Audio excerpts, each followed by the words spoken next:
Bismillahirrahmanirrahim. Assalamu alaikum. Welcome back to NG Con Academy. The topic is plastid और plastid के लिए सबसे पहली और इम्पॉर्टेंट बात जो आपने याद करनी है वो ये है कि they are pigment containing organelles. Plastids जो है ये क्या है? They are pigments containing bodies, और ये जरूरी है याद करना कि ये पिगमेंट कंटेनिंग बॉडीज कहां पे है? In plants sales only. ये पिगमेंट कंटेनिंग बॉडीज सिर्फ और सिर्फ कहां पे है? प्लांट सेल्स में है। क्लियर हो गई ये बात? तो इट मींस के प्लास्टिड्स एनिमल सेल्स के लिए नहीं है। ये ऑर्गेनेलीज सिर्फ और सिर्फ कहां पे होगी? यूकैरियोटिक प्लांट सेल में। ठीक है। अब ये प्लास्टिड आपके पास तीन तरह के हैं, गौर करें कौन कौन से प्लास्टिड्स हैं। One of them is called chloroplast. ये इसको मैं रिप्रेजेंट कर रहा हूं ग्रीन कलर से, तो ये क्या है? ये ग्रीन है। Chloroplast is a green plastid. इस वीडियो में, इस टॉपिक में हम इसी के बारे में पढ़ेंगे। जो सेकंड वन एक और आपके पास है जिसको कहा जाता है क्रोमोप्लास्ट। क्रोमोप्लास्ट, तो भाई क्रोमोप्लास्ट जो है ये कलरफुल है। ठीक है, मैंने रेड लिखा है तो डजंट मीन के रेड है। क्रोमोप्लास्ट जो है ये क्या है? ये कलरफुल है। ये देखिए, ये हो गया है कलर। ठीक है, डिफरेंट कलर्स आपके पास आ गए हैं। ठीक है, अब आपको पता चल गया है। तो क्रोमोप्लास्ट कलरफुल, क्या मतलब? Colours other than green. Chromoplast जो है ना, this is colours other than green. अब एक और है हमारे पास जिसको कहा जाता है लीकोप्लास्ट।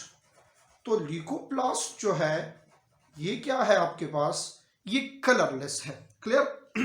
इस चैप्टर में, इस टॉपिक में, आपके कोर्स में यहां पे मेन जो चीज है वो है क्लोरोप्लास्ट, और इस वक्त हम पढ़ेंगे structure of chloroplast. This is important.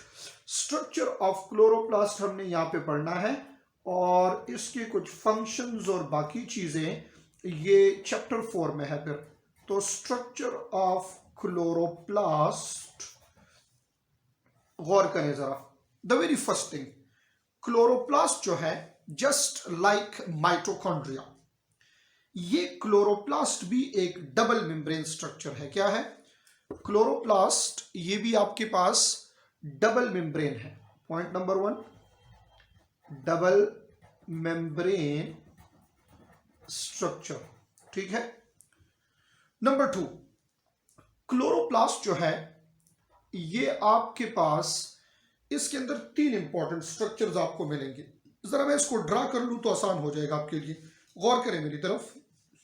First आपके पास ये है जनाब क्लोरोप्लास्ट। गौर से देखें और समझे इसको। ये है स्ट्रक्चर ऑफ क्लोरोप्लास्ट। अब इस क्लोरोप्लास्ट में दो रीजन्स, दो चीजें आपको मिल रही है। जरा गौर से आपने देखना है मेरी तरफ, इंपॉर्टेंट है चीज। अच्छा, इसका ये दूसरा मेम्ब्रेन मैं यहां बना लेता हूं, और मैं इसको ग्रीन इसलिए रिप्रेजेंट कर रहा हूं क्योंकि क्लोरोप्लास्ट ग्रीन कलर को क्या करता है? रिपेल करता है। और जब ये ग्रीन कलर को रिपेल करेगा तो इसकी जो अपीयरेंस है ये भी आपके पास क्या होगी? ग्रीन होगी। तो ये जो डबल मेम्ब्रेन स्ट्रक्चर आपको नजर आ रहा है, ये double membrane, this double membrane is actually called envelope. इस डबल मेम्ब्रेन को क्या कहना है? इसको इनवेलप कहेंगे। एक स्ट्रक्चर तो ये हो गया। अब इसके अंदर थाइलोकाइड डिस्क्स, थाइलोकाइड मेम्ब्रेन्स ये मौजूद है। ये आपके पास है जनाब थाइलोकाइड्स, और इन थाइलोकाइड्स से यहां क्या बन रहा है? इन थाइलोकाइड्स से यहां बन जाता है ग्रेना। क्वेश्चन ये है कितने थाइलोकाइड डिस्क से एक ग्रेना बनेगा?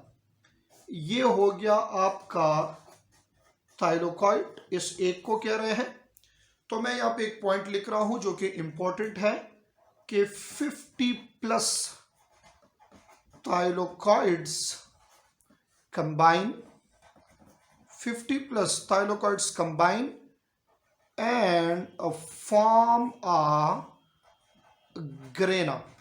50+ थाइलोकॉइड से क्या बन जाता है? एक ग्रेना बन जाता है। अब ये एक ग्रेना जो है, ये एक ग्रेना है सपोज आपके पास, तो ये बाकी सारे भी ग्रेना है, तो कलेक्टिवली एक को ग्रेनम कहा जाता है और कलेक्टिवली इसके लिए प्लूरल जो है वो फिर ग्रेना है। क्लियर? ये ग्रेना क्या है, कौन सा रीजन है? This grana is the site of light reaction. Grana is the site of light reaction. ये वो रीजन है, वो प्लेस है जहां पे क्या होता है, लाइट रिएक्शन का प्रोसेस हो रहा है। क्लियर हो गई ये बात? अब जरा गौर करें शाबाश। इसमें अब रह गया ये ग्राउंड रीजन, ये वाला, ये देखिए दिस रीजन, ये ग्राउंड रीजन रह गया है। तो द स्पेस बिटवीन ग्रेना और द ग्राउंड रीजन, इसको कहा जाता है स्ट्रोमा। और स्ट्रोमा क्या है, कौन सा रीजन है? Stroma is the site of dark reaction, जहां पे कार्बन डाइऑक्साइड की फिक्सेशन होती है। डार्क रिएक्शन जहां पे कार्बन डाइऑक्साइड की फिक्सेशन होती है। क्लियर हो गई ये बात? इस क्लोरोप्लास्ट के अंदर जो पिगमेंट मौजूद है, क्लोरोप्लास्ट के अंदर जो पिगमेंट मौजूद है, वो कौन सा पिगमेंट है? That pigment is called chlorophyll. भाई ये तो आप चैप्टर 4 में फिर डिटेल से पढ़ेंगे, बट यहां आप सिर्फ इतना सीखे कि क्लोरोफिल के हेड रीजन में होता है मैग्नीशियम। इस तरह गौर करें जरा, फिर डिटेल में वहां पे पढ़ेंगे। सिर्फ आपको पता होना चाहिए। और इधर इंपॉर्टेंट चीज इसकी लोकेशन है, पोजीशन है, कि ये क्लोरोप्लास्ट में किस तरह पड़ा है। ठीक है, ये हो गया आपके पास मैग्नीशियम सेंटर पे और 4 पायरोल रिंग्स, और ये हो गया जनाब इसका टेल रीजन। अब देखें ये इसके ऊपर कैसे पड़ा है, गौर से देखें। ये हेड रीजन जो है ना, ये इस थाइलोकाइड डिस्क के ऊपर नजर आ रहा है। हेड रीजन जो है ये इस थाइलोकाइड डिस्क के ऊपर नजर आ रहा है, यानी this is expose to sunlight. क्योंकि सनलाइट जब पड़ेगी ना, सपोज करें ये आपके पास यहां सनलाइट है, तो ये सनलाइट जब पड़ेगी इधर, तो ये इस डिस्क के ऊपर पड़ेगी। तो इसके ऊपर यहां प्रेजेंट है क्लोरोफिल, और क्लोरोफिल का सेंट्रल एटम मैग्नीशियम, उसके आउटर मोस्ट शेल में 2 इलेक्ट्रॉन, वो 2 इलेक्ट्रॉन निकलेंगे तो इलेक्ट्रॉन ट्रांसपोर्ट चेन शुरू होगा, और इसमें प्रोसेस ऑफ लाइट रिएक्शन जो है ये स्टार्ट हो जाएगा। क्लियर हो गई ये बात? और इसका ये बाकी का टेल रीजन जो है ये इन्वर्टेड है, ये यहां पे नजर जो है नहीं आएगा। अगर मैं इस मैग्नीशियम को यहां से हटा दूं और आयरन लगा लूं, आयरन इसके साथ, अगर आयरन हो यहां पे मैग्नीशियम के बगैर, तो ये बन जाता है आपके पास haemoglobin. There is a difference between, the only difference between, और भी है बट ये मेन डिफरेंस है, हीमोग्लोबिन और क्लोरोफिल में एक डिफरेंस यहां पे ये है कि क्लोरोफिल का सेंट्रल एटम मैग्नीशियम है, और हीमोग्लोबिन का सेंट्रल एटम जो है वो क्या होगा, वो आयरन होगा। तो भाई 3 स्ट्रक्चर्स, 3 चीजें इंपॉर्टेंट है क्लोरोप्लास्ट के लिए, ग्रेना, स्ट्रोमा, और इसके साथ कौन सी चीज, इसका एक double layer envelope. This is the structure of chloroplast जो कि प्लांट सेल्स में होता है। एंड क्लोरोप्लास्ट की जो लोकेशन है आपके पास, ये क्या होगी?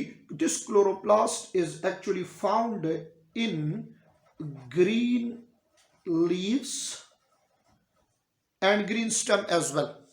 मोस्ट इंपॉर्टेंट वन, ये ग्रीन लीव्स के अंदर है। क्लोरोप्लास्ट की लोकेशन क्या है? ये ग्रीन लीव्स इसकी लोकेशन है। जो क्रोमोप्लास्ट है, क्रोमोप्लास्ट, ये क्रोमोप्लास्ट असल में कलर्स अदर देन ग्रीन है ना, क्रोमोप्लास्ट जो है कलर्स अदर देन ग्रीन, तो this is found in petals of flower, petals of flower. ठीक है, और leucoplast, this is responsible for storage, और मोस्टली ये कहां पे होता है? ये रूट्स के अंदर मौजूद है। तो भाई ये 3 चीजों की लोकेशन ये आपने याद रखनी है, कलर्स आपने याद रखने हैं, and the most important structure of chloroplast याद रखना है।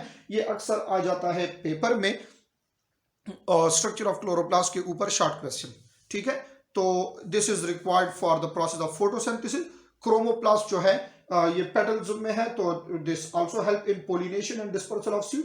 और लीकोप्लास्ट जो है ये ट्राइंगुलर स्ट्रक्चर है आपके पास, और ये स्टोरेज करता है डिफरेंट चीजों की। The very best example is amyloplast, so that plastid which is responsible for storage of carbohydrate, this is generally called amyloplast.